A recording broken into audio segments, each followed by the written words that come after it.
Welcome everyone. We'll begin this evening with some chanting in English language this evening. And for those of you who have the dark brown volume of our two chanting books, we'll begin with the dedication of offerings, Buddha Dhamma Sangha. That begins on page 19 in the dark brown volume. And then we'll do 19 in the top of page 21. And then we'll jump to page 43. We'll do the Sublime Abiding in English. So.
To the Blessed One, the Lord, who fully attained perfect enlightenment, to the teaching which he expounded so well, and to the Blessed One's disciples who have practiced well, to these the Buddha, the Dhamma, and the Sangha, we render with offerings our rightful homage. It is well for us that the Blessed One, having attained liberation, still had compassion for later generations. May these simple offerings be accepted for our long-lasting benefit and for the happiness it gives us. The Lord, the perfectly enlightened and Blessed One, I render homage to the Buddha, the Blessed One. The teaching so completely explained by him, I bow to the Dhamma.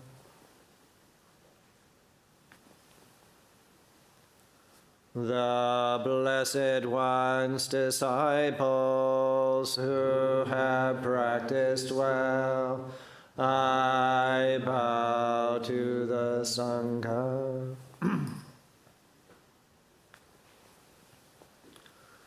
Now let us pay preliminary homage to the Buddha, homage to the Blessed, Noble, and perfectly enlightened One, homage Homage to the blessed, noble, and perfectly enlightened one.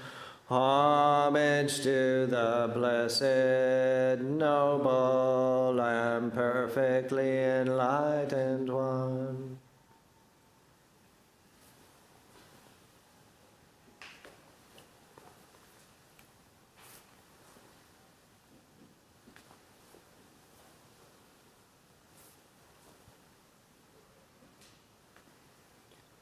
So we'll go to page 43 in the same book.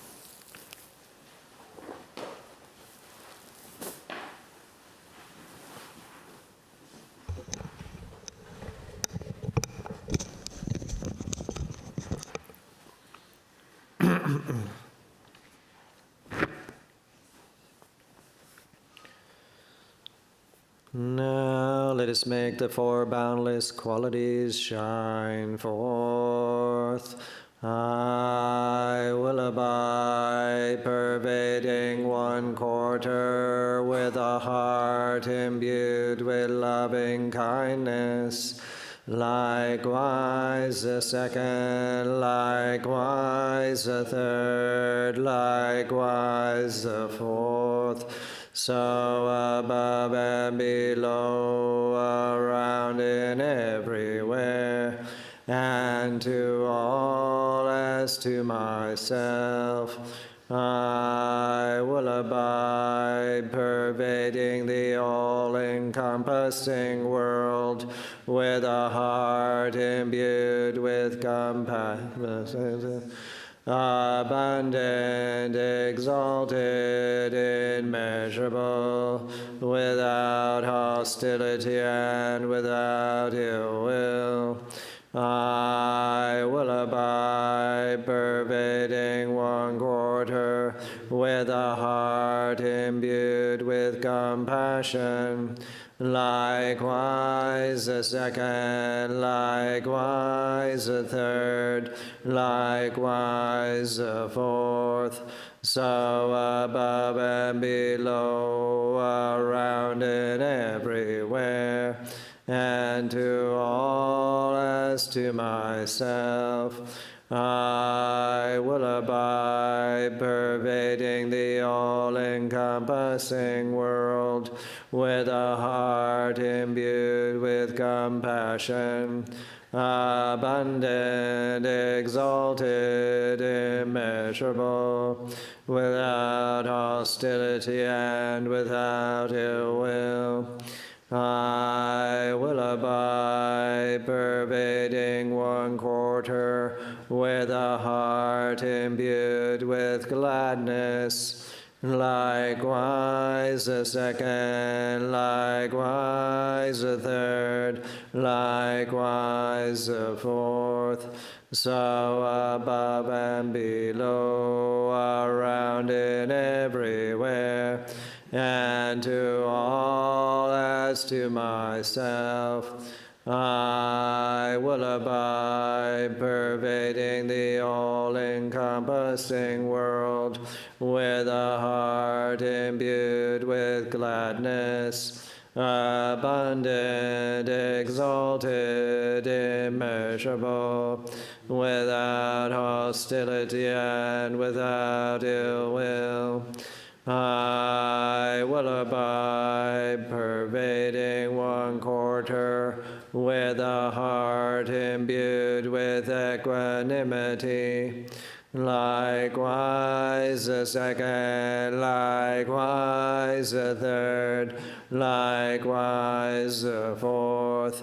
So above and below, around and everywhere, and to all as to myself, I will abide, pervading the all-encompassing world with a heart imbued with equanimity, abundant, exalted, immeasurable, without hostility and without ill will.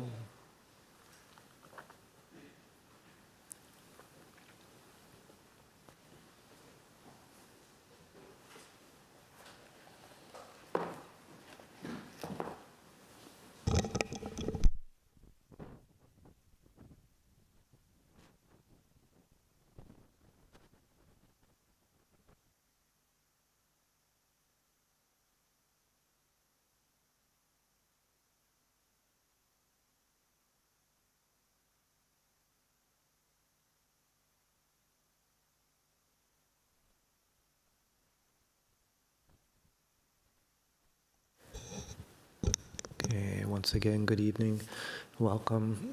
And so we'll now have a period of guided meditation, silent meditation.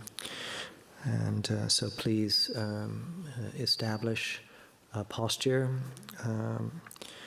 that's comfortable enough that we can possibly remain relatively still for the next 40 minutes or so. Of course, if you're feeling, I guess what's referred to as bad pain, sometimes they say good pain, bad pain, pain that seems to be not right, not just discomfort, but maybe could potentially do damage, then of course alter your posture.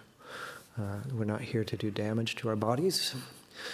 And so whether you're sitting in a chair or on a bench or on the floor using cushions, whether we're sitting cross-legged or lotus, it's not really the important point. The important point is to be relaxed and relatively upright, upright without being rigid, and to be using as little energy as possible to maintain this poised attention with the body and the mind. So take a few moments. So it's good to check your posture so that we're not leaning side to side or forward back. Just ease these down a little bit.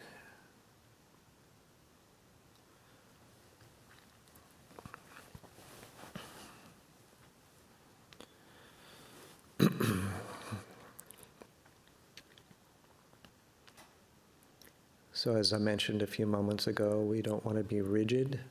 We don't want to be sitting sort of bolt upright or adding unnecessary tension to any situation. Because the bodily posture affects the mind, and the mind affects the bodily posture. It's a feedback loop.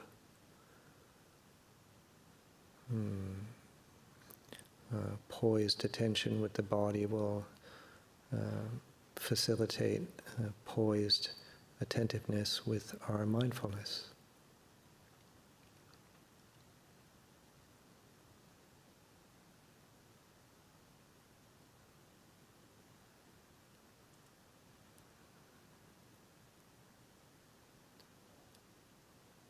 And it's good I find at least, within these first minutes of our meditation, to pay attention, to continue to pay attention to the body. The body, when we're really just with the experience right now of what the body feels like, whether it feels tense or relaxed, whether it feels tired or energized, whether it feels cool or hot, whatever we're feeling, when we're aware of that, this is present moment awareness. We're nowhere else. We're not in the past. We're not in the future. We're right in this very moment.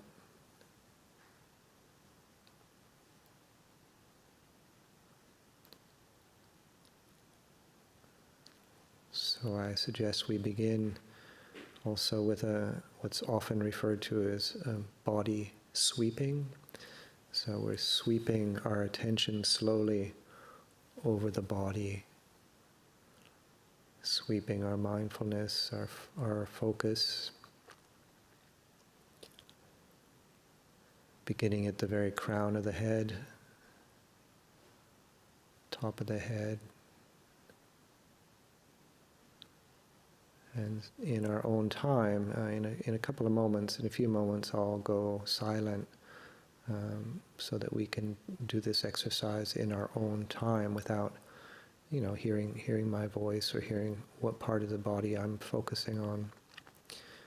But the exercise is to gently sweep the attention across all surfaces, or all of the body, from the crown of the head right down to the fingertips, right down to the toes, in our own time, just noticing and relaxing as we move down,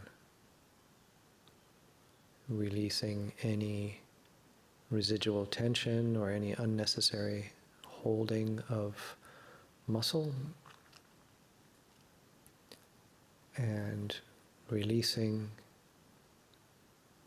sensing, and then moving on until we get to the fingertips and toes.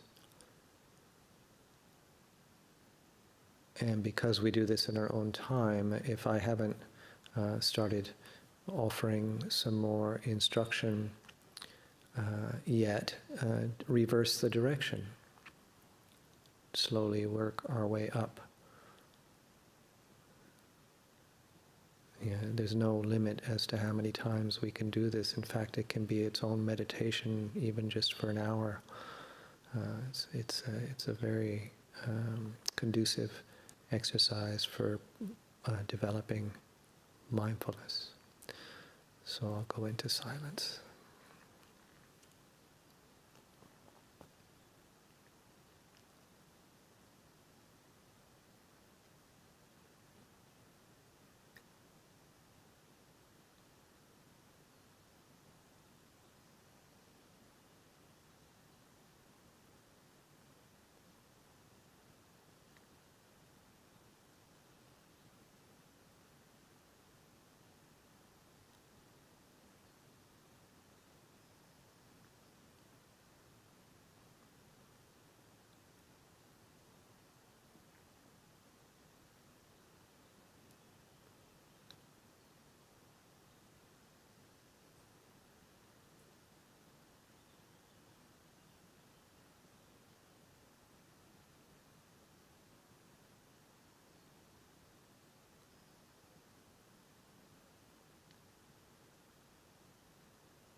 If we notice our attention get drawn away from the body into thinking, as soon as we realize that, as soon as we become cognizant of that, just return back to the body.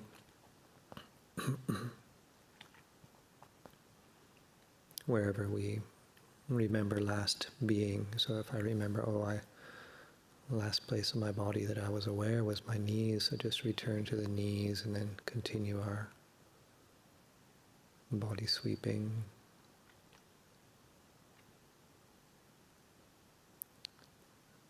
sensing the body, not thinking about the body.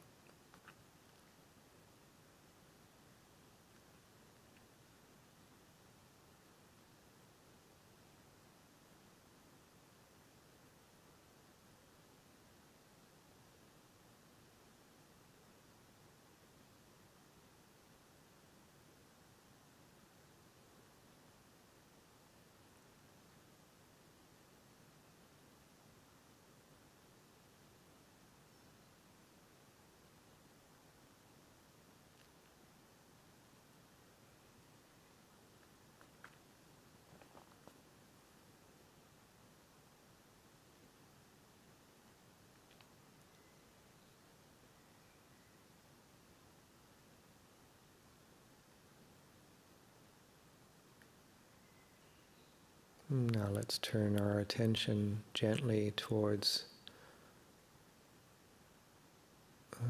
if there's a perception of stillness. So we're all sitting still, none of us are up moving around.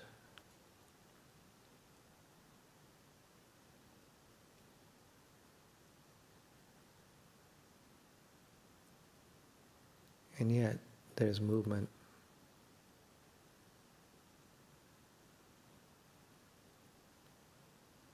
Notice the movement within the stillness. Body breathing.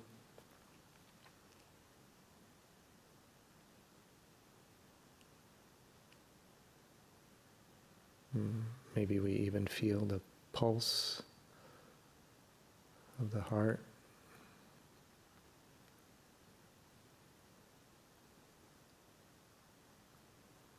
Maybe we feel some sort of vibration, just a minute vibration of the body. It's alive.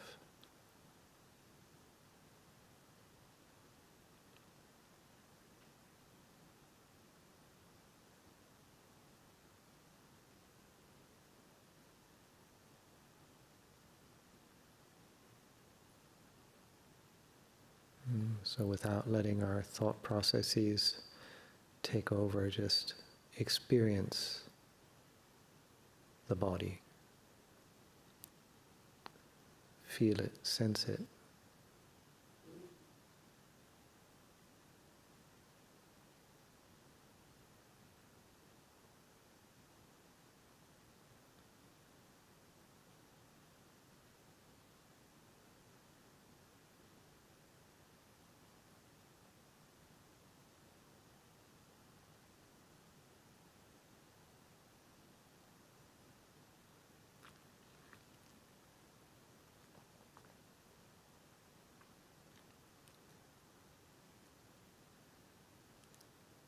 Keeping our field of attention within the body,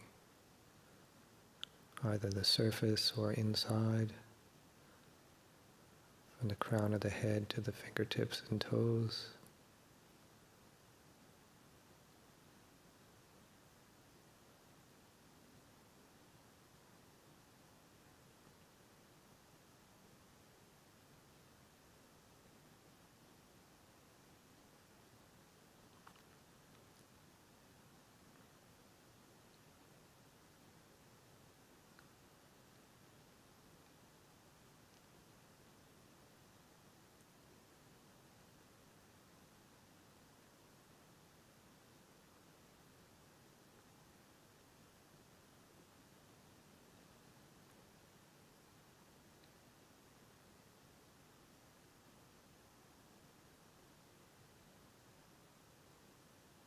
Now we can redirect our object of attention within the body to the breath, to the breathing process.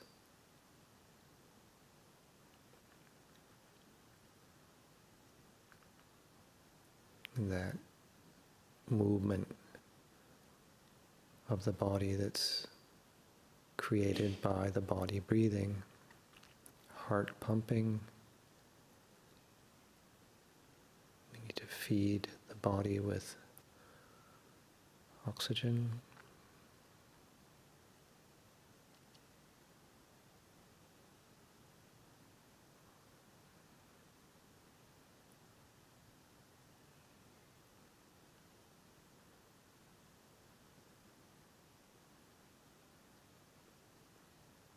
And gently notice the in-breath and the out-breath.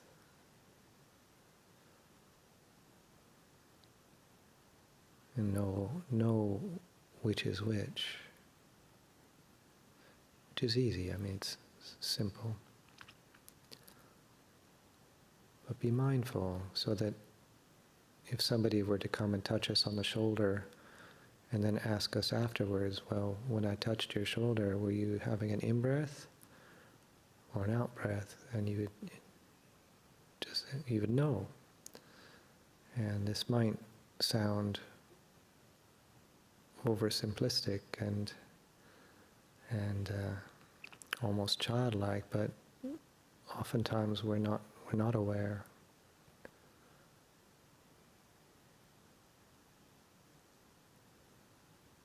Just know when we're breathing in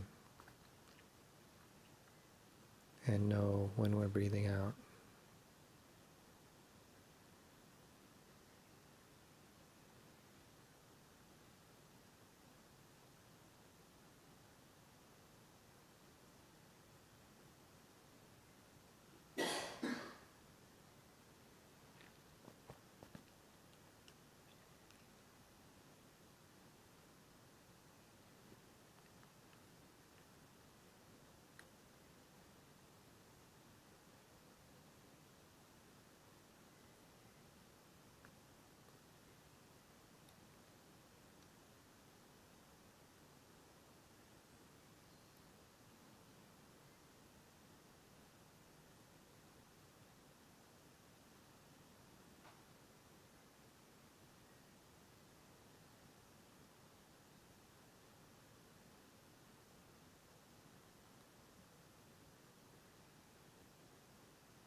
By placing attention on the body, this gives us an opportunity possibly to see the movement of the mind. Because we have body and we have mind.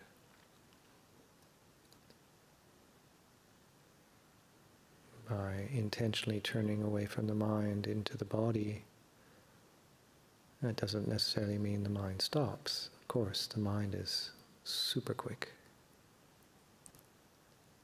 lightning fast.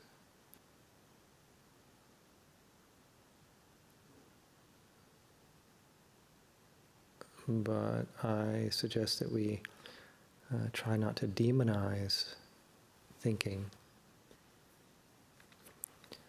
not to make an enemy of thinking, but to notice. This gives us this chance to notice the movement of the mind.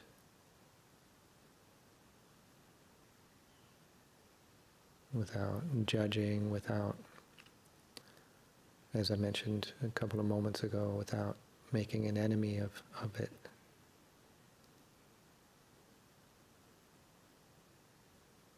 And of course, in noticing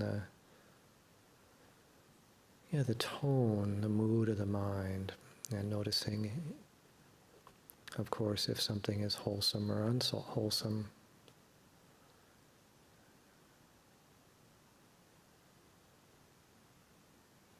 It's not that all thoughts are created equal on that level.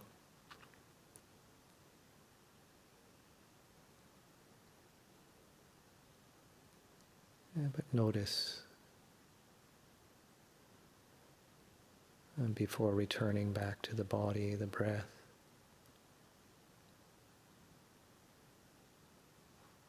Gently.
perceptions of the body,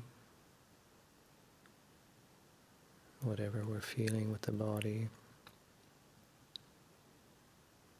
noticing the breath.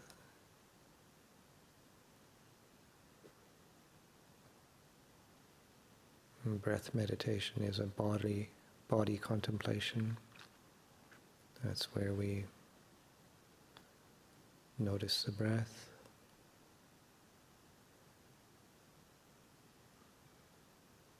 Thinking about the breath is a different thing. And the intellectual aspect, but there's the reality of the sensation of breathing.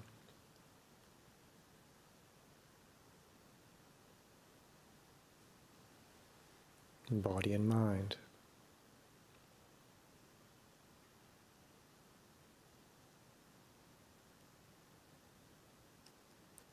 When we're aware of the sensation of the breath,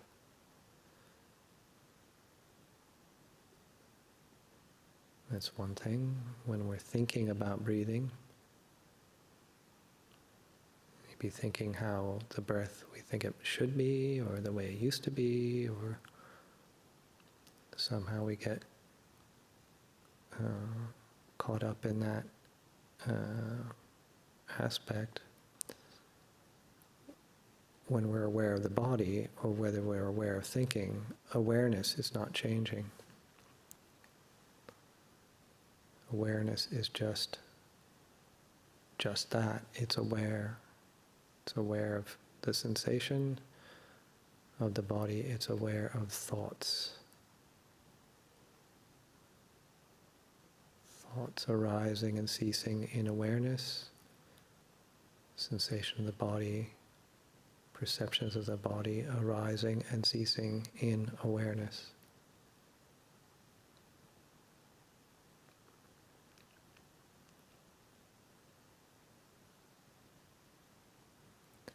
And the reason I'm reflecting on this is to encourage us to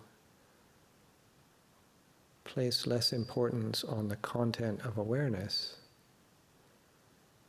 and place our focus on awareness itself.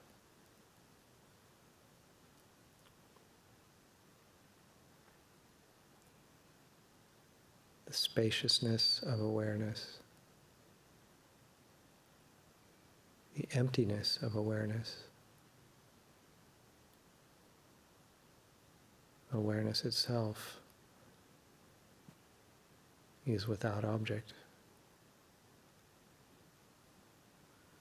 No sound, no form, no taste, no smell, no tactile sensation, but it's aware of all of those things when they come and go. And this is a very important distinction.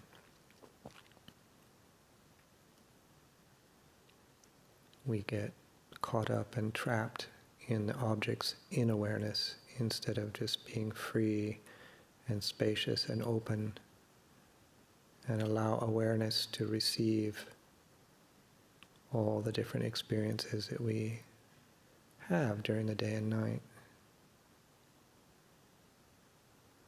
Awareness, we can give space for the blissful and the sublime and the joyful, and we can give space for the things that are challenging and difficult.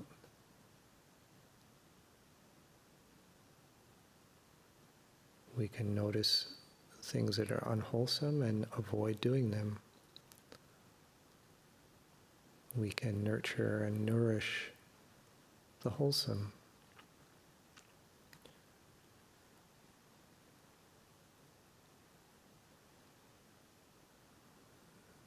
So we can use our meditation to get in tune with experience, get in tune with our own mind and its habits, and get in tune with awareness itself.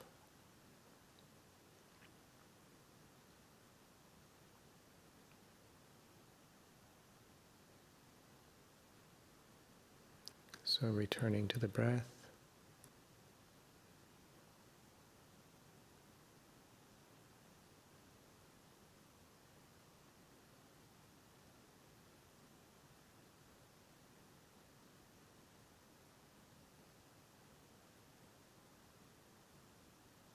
It's our anchor to the present moment, gentle anchor.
So we readjust our senses. If we've had our eyes closed, which is most likely, opening the eyes, broadening our experience, maybe taking in other things.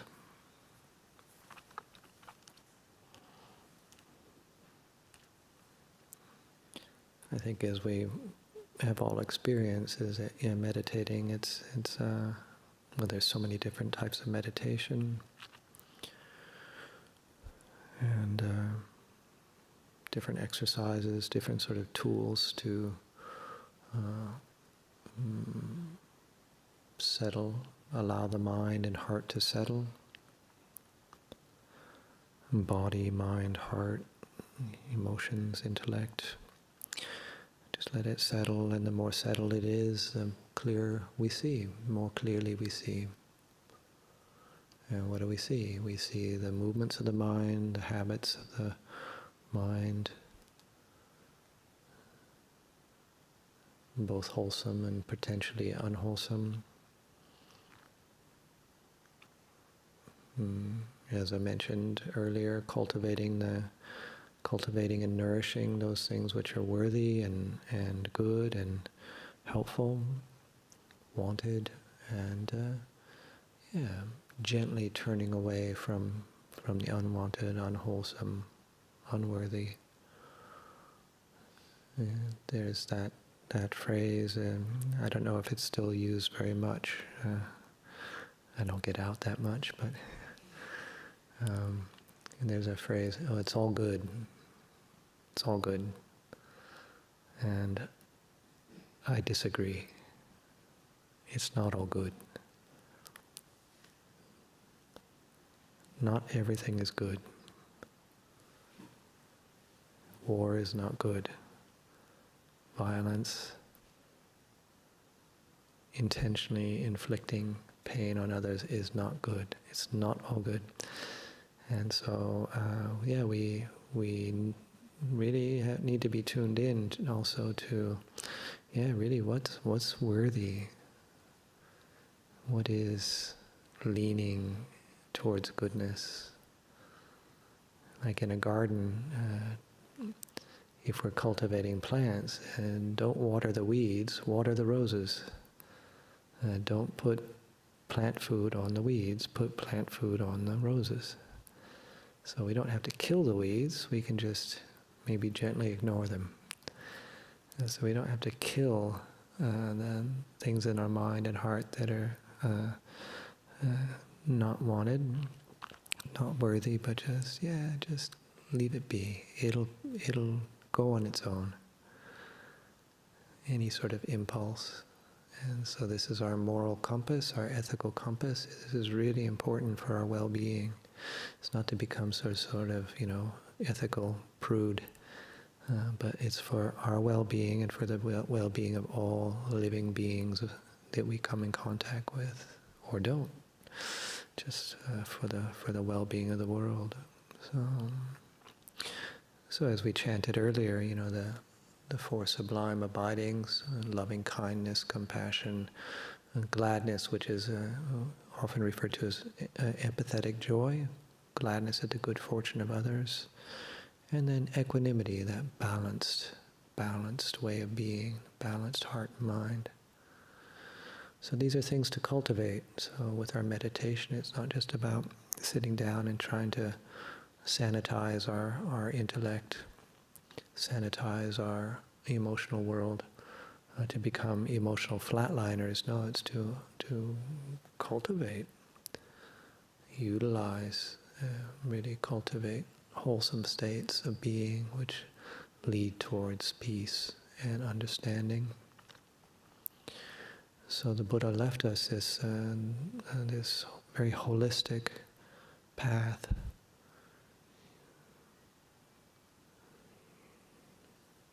Noble Eightfold Path. Meditation is one or two of them out of 8. There's 6 others, and there's the whole array of practices that the Buddha emphasize it's a holistic path. So I encourage all of us to, let's do it. We've got the opportunity. So we'll do one more chant before we do the closing homage. On page 41 in the dark brown volume. A reflection on universal well-being. So once again, this chant is directly lines up with what we did earlier. So with the loving kindness, compassion, gladness, and equanimity. So this is the first couple of paragraphs are loving kindness towards ourselves first and then others. And then the third one is compassion. And then it goes into equanimity, reflecting on karma, or I think in this one it uses the word action. And when we really get in tune with our actions, wholesome or unwholesome, it's a very sobering, balancing. It can help bring equanimity to our way of being. We really take responsibility. That's a very balancing result. So, page 41. Now let us chant the reflection on universal well-being.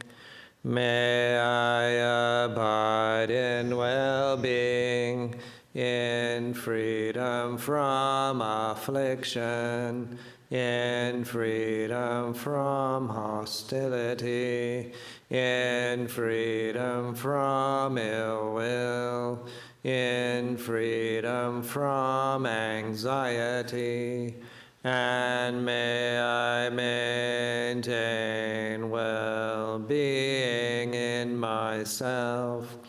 May everyone abide in well-being, in freedom from hostility, in freedom from ill will, in freedom from anxiety, and may they maintain well-being in themselves. May all beings be released from all suffering, and may they not be parted from the good fortune they have attained. When they act upon intention, all beings are the owners of their action and inherit its results. Their future is born from such action, companion to such action, and its results will be their home. All actions with intention, be they skillful or harmful, of such acts, they will be the heirs. So we'll do the closing homage in English. That's on page 29, I believe, in the same book.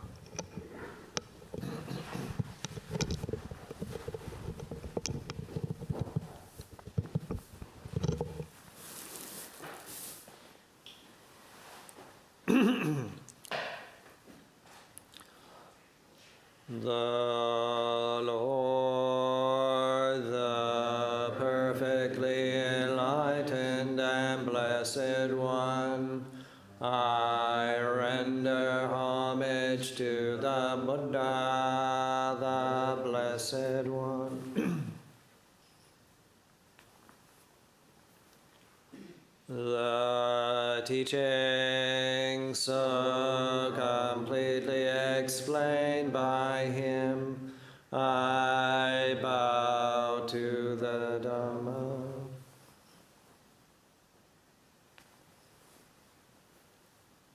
the Blessed One's disciples who have practiced well, I bow to the Sangha.